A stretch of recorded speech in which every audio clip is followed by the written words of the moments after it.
Hello students, welcome to Economics Vala. Today we are going to discuss about three important articles that were recently in news. First one is District Mineral Foundation. First one వచ్చి మనకి District Mineral Foundation గురించి. So ఇది మనకి recent గా gallery inaugural జరిగిందండి at Shastri Bhavan in new Delhi.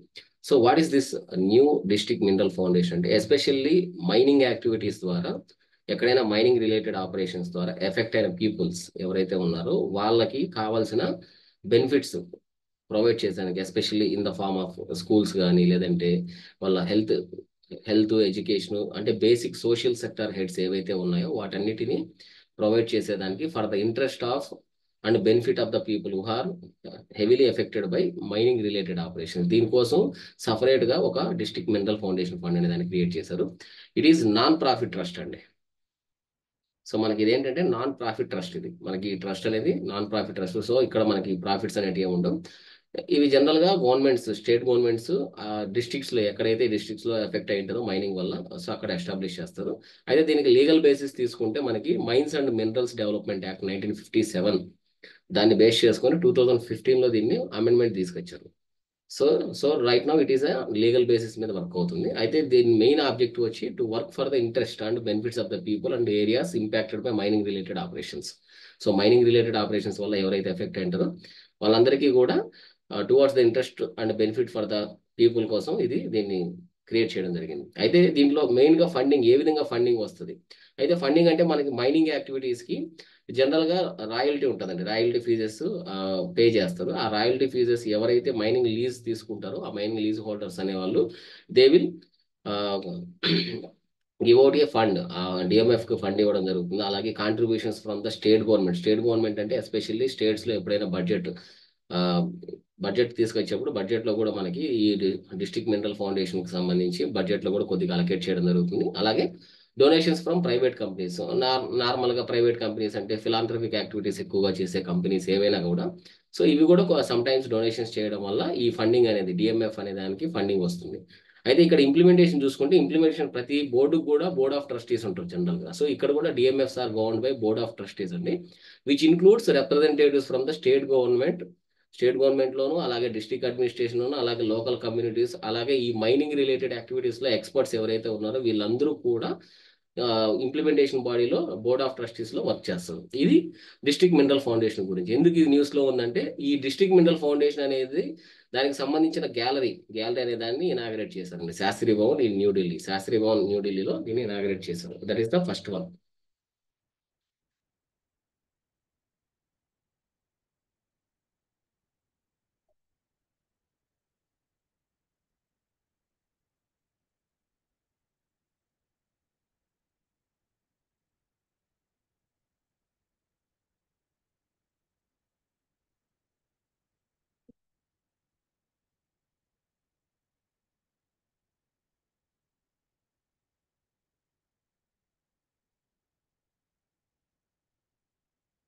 Next one వచ్చి second వచ్చి మనకి కొలంబో ప్రాసెస్ అలాగే కొలంబో సెక్యూరిటీ కన్క్లేవ్ అనేది రెండు ఉన్నాయండి మనకి ఇక్కడ యాక్చువల్ గా.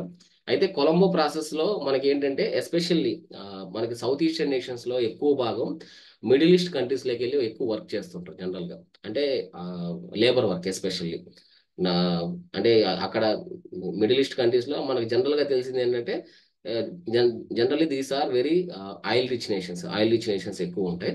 సో అక్కడ వెళ్ళి వర్క్ చేసే వాళ్ళ యొక్క ఎంప్లాయ్మెంట్ సిచ్యువేషన్స్ కావచ్చు లేదంటే ఏవైనా సెక్యూరిటీ ఇష్యూస్ కావచ్చు వీటన్నిటి మీద ఏంటంటే ఒక అండర్స్టాండింగ్ కోసం ఏం చేశారంటే కొలంబో ప్రాసెస్ అనేదాన్ని స్టార్ట్ చేశారు. అయితే ఇది first time India will be the chair for the first meeting of the Colombo process. ఇది మనకి జెనీవాలో జరుగుతుంది కాబట్టి ఫస్ట్ మీటింగ్ ఇండియా తీసుకుంటుంది. దట్స్ వై కొలంబో ప్రాసెస్ అనేది న్యూస్ లో ఉంది. అయితే ఇది రీజనల్ కన్సల్టేటివ్ ఫోరం అని చెప్పొచ్చండి. సో రీజనల్ ఏరియాస్ లో కన్సల్టేటివ్ ఫోరం కింద వర్క్ చేస్తుంది. ఇది కంప్రైజింగ్ 12 ఏషియన్ మెంబర్ స్టేట్స్ అండి. ఇక్కడ ఏషియన్ మెంబర్ స్టేట్స్ కూడా మెన్షన్ చేశారు. It and AIIMS to share best practices related to overseas employment for south and south east Asian countries that send migrate workers abroad.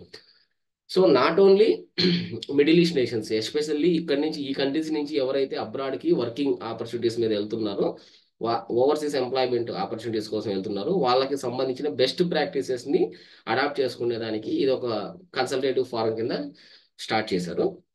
Member states వచ్చి మనకి ఇక్కడ discuss చేసినట్టు Afghanistan, Bangladesh, Cambodia ఇలా మొత్తం 12 member states ఉన్నాయి.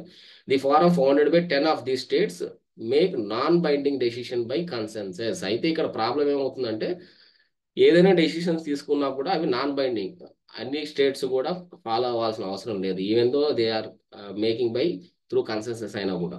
అయితే ఇక్కడ మనకి international organization for migration and Colombo process technical support unit, ఈ రెండు కలిపి మనకి technical and administrative support provide చేస్తాయి ఫర్ ద కొలంబో ప్రాసెస్ కి. అయితే ఇంటర్నేషనల్ ఆర్గనైజేషన్ ఫర్ మైగ్రేషన్ అనేది ఏంటంటే మైగ్రేషన్ రిపోర్ట్స్ అండ్ స్టాటిస్టిక్స్ గురించి రెగ్యులర్ గా మనకి రిలీజ్ చేస్తుంటాయి రిపోర్ట్స్. అయితే ఇది మనకి 1951 లో స్టార్ట్ చేశారు అదే part of UN system, head quartered in Geneva and Switzerland, Geneva Switzerland. It comprises 175 member states and aims to address displacement issues and facilities pathways for regular migration. So displacement లో ఉన్న issues ఏవేవి ఉన్నాయి, అలాగే regular migration కి సంబంధించిన facilities ఏ countries ఏవేమి provide చేస్తున్నాయి అనే దాని మీద వీళ్ళు ఎక్కువ వర్క్ చేస్తుంటారు. It leads initiatives like the global compact for migration. So ఇది కొలంబో ప్రాసెస్ కు సంబంధించిన ఇన్ఫర్మేషన్ అండి. అలాగే మినామి తోరిషిమా ఐలాండ్.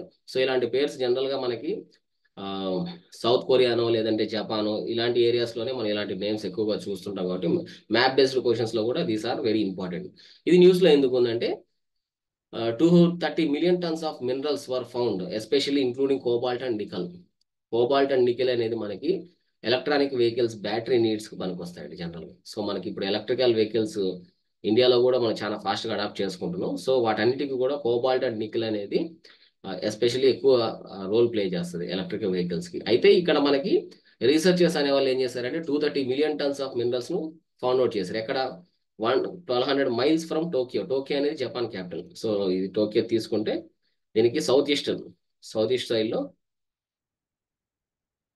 మినామి తోరిషిమా ఐలాండ్ లో వీళ్ళు ఫైండ్ అవుట్ చేశారు. అయితే this find could supply Japan's EV battery needs for over a decade. ఒక డికేడ్ కి సరిపోయేంత ఎలక్ట్రిక్ వెహికల్స్ ఎనర్జీ నీడ్స్ అన్ని కూడా ఈ మినరల్ సప్లైస్ వల్ల సరిపోతుందని చెప్తున్నారు. The seabed near island contains 6,10,000 metric tons of cobalt and 7,40,000 metric tons of nickel. చూసుకుంటే మనకి 6 lakhs పైన కోబాల్ట్, 7,40,000 పైన మనకి నికెల్ అనేది అవైలబుల్ ఉంది వీళ్ళకి. అయితే ఈ మైనింగ్ అనేది ఎస్పెషల్లీ మనకి ఇలాంటి మైనింగ్ యాక్టివిటీస్ ఇవన్నీ చేయాలంటే కూడా very large scale investments need అండి. అందుకే మైనింగ్ ఈ set to begin in 2025. Next year నుంచి మైనింగ్ బిగిన్ చేయాలని ఎక్స్పెక్ట్ చేస్తున్నారు with commercial extraction expected by 2026. So మనకు ఆల్మోస్ట్ ఇంకా 2 years తర్వాత మనకి ఈ మినరల్ ఎక్స్ట్రాక్షన్ అనేది జరుగుతుంది. The discovery is significant as a global demand for these minerals is projected to rise sharply. So ఇది ఎందుకు ఇంపార్టెంట్ అంటే ఈ ఎలక్ట్రిక్ వెహికల్స్ కి యూజ్ చేసే కాంపోనెంట్స్ లో కోబాల్ట్ అండ్ నికెల్ అని యూజ్ చేస్తారు కాబట్టి ఇవన్నీ కూడా గ్లోబల్ గా ఆల్మోస్ట్ అన్ని కంట్రీస్ కూడా డిమాండ్ ఉంది, గ్లోబల్ డిమాండ్ ఉంది. సో అలాగే through deep sea mining poses technical and environmental challenges. ఇక్కడ మనం దీన్ని ఎక్స్ట్రాక్ట్ చేయాలంటే there are some issues, especially ఎప్పుడైనా environmental issues major role play చేస్తాయి. ఎందుకంటే ఇవన్నీ కూడా ఐలాండ్ కంట్రీస్ కాబట్టి, ఐలాండ్ నేషన్స్ కాబట్టి, ఐలాండ్ నేషన్స్ లో ఉన్న పాపులేషన్ అంటే బై డిఫాల్ట్ ఉన్న పాపులేషన్ ఎవరైతే ఉన్నారో అలాగే వాళ్ళ రెగ్యులర్ ఎన్విరాన్మెంట్ కూడా ఇవన్నీ కూడా చాలా వరకు రిస్క్ అనేవి ఉంటాయి కాబట్టి అలాంటి రిస్క్ ఫ్యాక్టర్స్ కూడా కన్సిడర్ చేయాలి. అలాగే డీప్ సీ మైనింగ్ చేయడానికి కూడా చాలా టెక్నికల్ అండ్ ఎకనామిక్ మైట్ కూడా ఉండాల్సిన అవసరం ఉంటుంది ఇలాంటి ఇష్యూస్ లో. అయితే ఇక్కడ ఐలాండ్ గురించి తీసుకుంటే మనకి it is also known as Marcus island అండి. is an isolated Japanese coral atoll in northwestern Pacific Ocean, southeast of Tokyo. So మనకి టోక్యోకి సౌత్ ఈస్ట్ లో ఉంటుంది. It is Japan's eastern most territory and the only one of the Pacific plate. So Pacific plate లో ఇది ఒక్కటే ఉంది eastern most of Japan's లో.